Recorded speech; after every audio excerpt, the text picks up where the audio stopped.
बहू, ये देखो, सोफा के नीचे कचरा है, वहां भी झाड़ू लगा दो। वो क्या है ना सासू माँ, मैंने अपने घर में कभी झाड़ू पोछा किया ही नहीं। अच्छा, हाँ सासू माँ, वहाँ काम वाली आती है ना, और जब नहीं आती तो मेरी माँ कर लेती थी। ठीक है, जल्दी करो बेटा, 8 बज रहे हैं और गौतम 9:15 बजे ऑफिस के लिए निकल जाता है। पर सासू माँ, इतनी जल्दी खाना कैसे बन पाएगा? मैं जाकर कुछ तैयारी करती हूँ, तुम भी जल्दी से काम निपटा कर आ जाना। जब विधि नहाकर रसोई घर में पहुंची, बताइए माँ जी, मैं क्या करूँ? सब्जी दाल चावल बन गया है, आटा भी मान दिया है, तो बस रोटियां सेक ले फटाफट। पर ये क्या सासू माँ, एक ही सब्जी? तो दाल तो है ना साथ में। अच्छा, देखिए बुरा न मानो तो एक बात कहूँ सासू माँ, मेरे यहाँ तो एक सब्जी में कोई खाना खा ही नहीं सकता। भैया तो सीधे थाली ही फेंक देते हैं। ये कहकर वो रोटियां बनाने लगी। हाँ ठीक है, पर जल्दी हाथ चला। माँ मैं जा रहा हूँ। अरे रुक बेटा, ये ले तेरा डिब्बा। ठीक है माँ, चलता हूँ मैं। इतना कहकर वो ऑफिस चला जाता है। दोपहर में सुमन जी विधि से कहती हैं, बहू आज किराने की लिस्ट बना लेना, गौतम कल जब ऑफिस से लौट कर आएगा तो सामान भी लेता आएगा। ठीक है सासू माँ, बताइए क्या क्या लिखना है?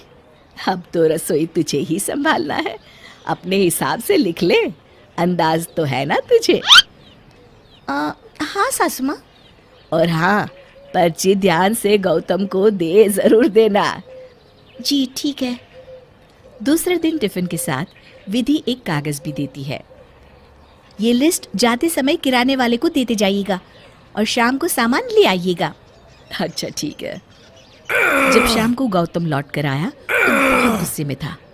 माँ, क्या हुआ बेटा, बड़े गुस्से में लग रहा है।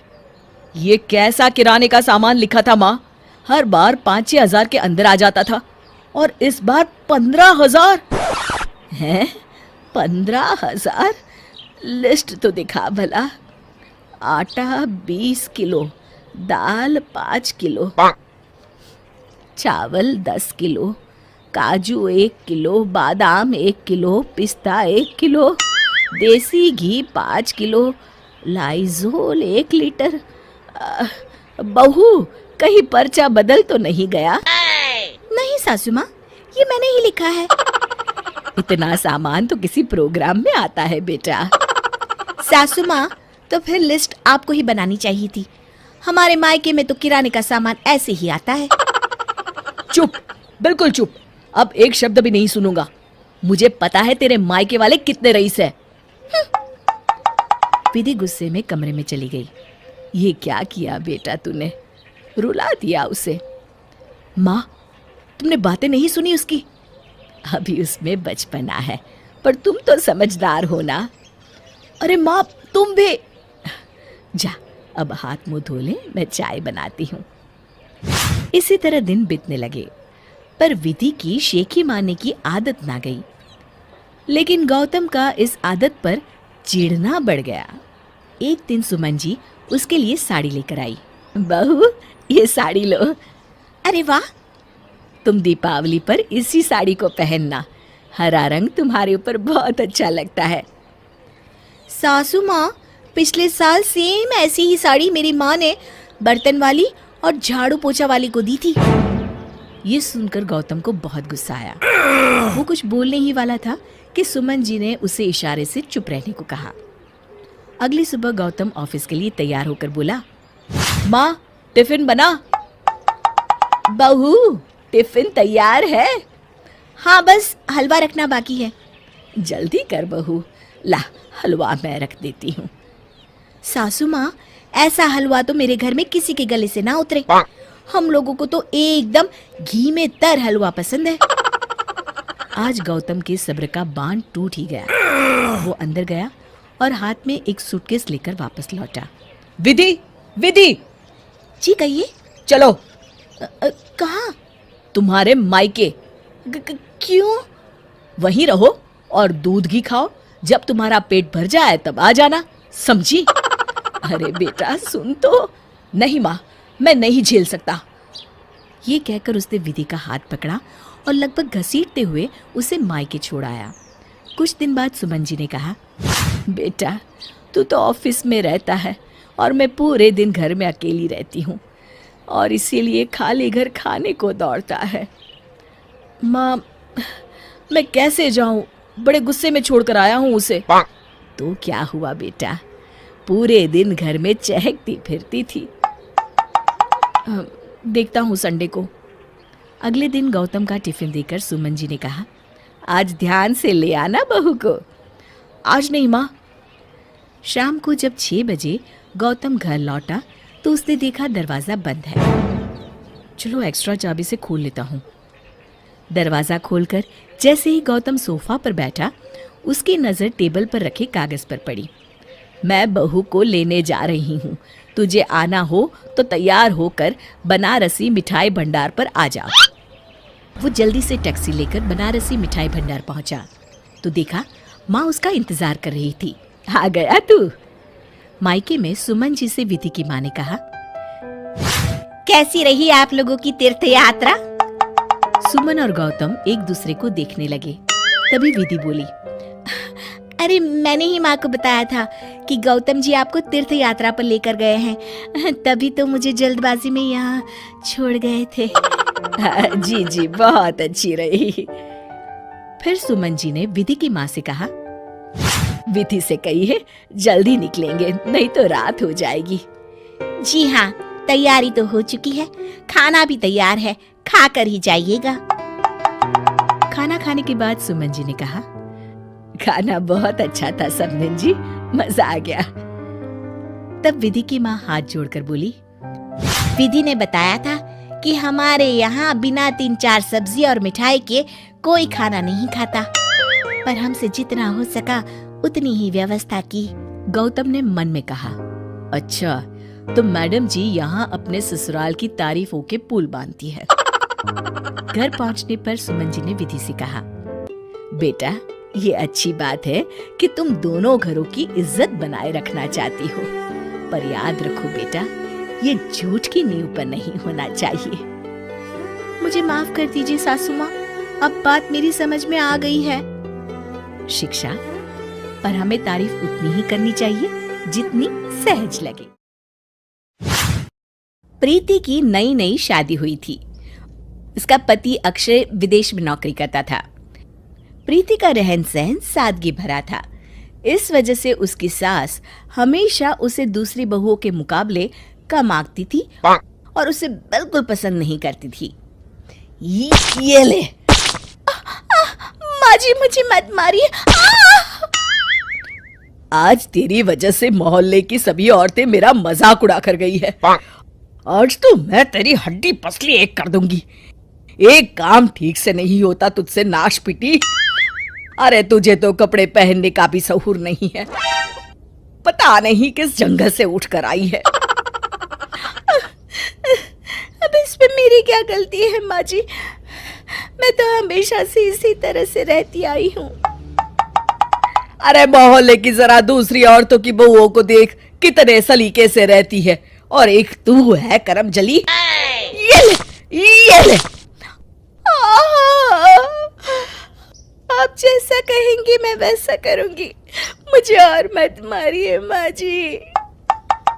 अरे तेरा कुछ नहीं हो सकता, जा रसोई घर में सुबह से बर्तन पड़े हैं, जाकर धो। मैं पड़ोस में जा रही हूँ, विमला की बेटी को लड़के वाले देखने आने वाले हैं। इस तरह अपनी बहू को डांट टपट के मिथिला वहां से चली जाती है।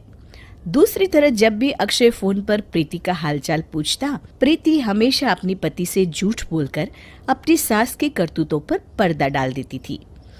इस तरह कुछ दिन बीत जाते हैं। फिर एक दिन, अरे ओ निकम्मी, जरा यहाँ। प्रीति जैसे ही रसोई घर में आती है, मिथिला जोर से उसके बाल पकड़कर खींचती है। ये क्या है, रसोई में खाने के लिए कुछ भी नहीं है? अरे मुझे बड़ी भूख लगी है, अब क्या खाऊं? माँ जी आप ही तो कह कर गई थी कि आप अपनी सहेली के घर से खाना खाकर आएंगी, और आज मेरा उपवास है, इसलिए मैंने सिर्फ बाबूजी के लिए खाना बनाया था। हाँ हाँ, कह कर गई थी तो क्या हुआ? अरे तुझे तो बहाना मिल गया काम चोरी का। अरे 2 रोटियां और तवे पर सेक लेती तो तेरे बाप का क्या जाता? राशन तो मेरा लगना था। हे भगवान, कैसी बेवकूफ बहू मिली है मुझे। अरे भाग्यवान, अपनी गलती बहू पर क्यों थोप रही हो? अरे तुम ही तो कह कर गई थी कि तुम खाना बाहर से खाकर आने वाली हो। अब भला इस पे इस बिचारी का क्या कसूर है? आप तो चुप रहिए जी, अभी मेरा माथा बहुत गर्म है।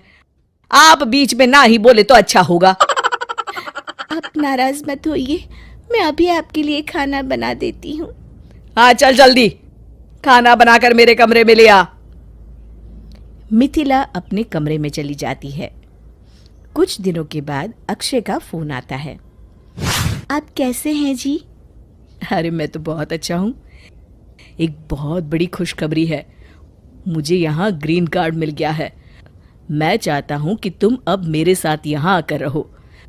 मैंने माँ से बात कर ली है, बस अब तुम फटाफट यहाँ आने की तैयारी शुरू कर दो।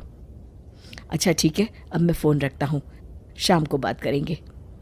ठीक है जी। प्रीति फ़ोन रखकर अपनी सास के पास जाती है। तभी उनकी पड़ोसी गायत्री वहाँ आ जाती है। अरे मिथिला, तेरे बेटे अक्षय का फोन आया था। तेरी बहू को विदेश बुलाना चाहता है, उसे वहाँ ग्रीन कार्ड मिल गया है, इसलिए मैं तेरी बहू के कागजात लेने आई हूँ। अब तो तेरी बहू विदेश जाकर अपनी जिंदगी मजे से गुजारेगी।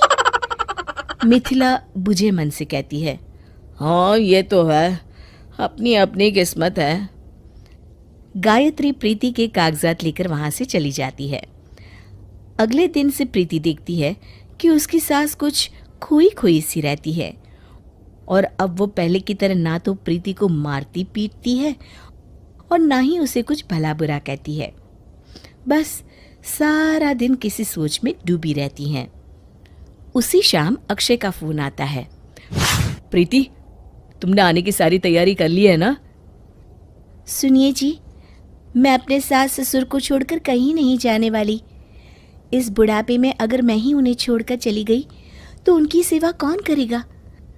आखिर मैं उनकी इकलौती बहू हूँ, और फिर ऐसे भी वो कमाई किस काम की जो हमें अपनों से ही दूर कर दे। आप यहाँ थोड़े पैसे कम कमाते थे, पर अपने परिवार के साथ 2 वक्त की रोटी तो सुकून से खाते थे ना जी। तुम सही कहती हो प्रीति, जब से मैं यहाँ आया हूँ मेरा मन ही नहीं लगता। हर वक्त सिर्फ घर की याद आती रहती है। अब चाहे कुछ भी हो जाए, मैं तुम लोगों के साथ ही रहूँगा।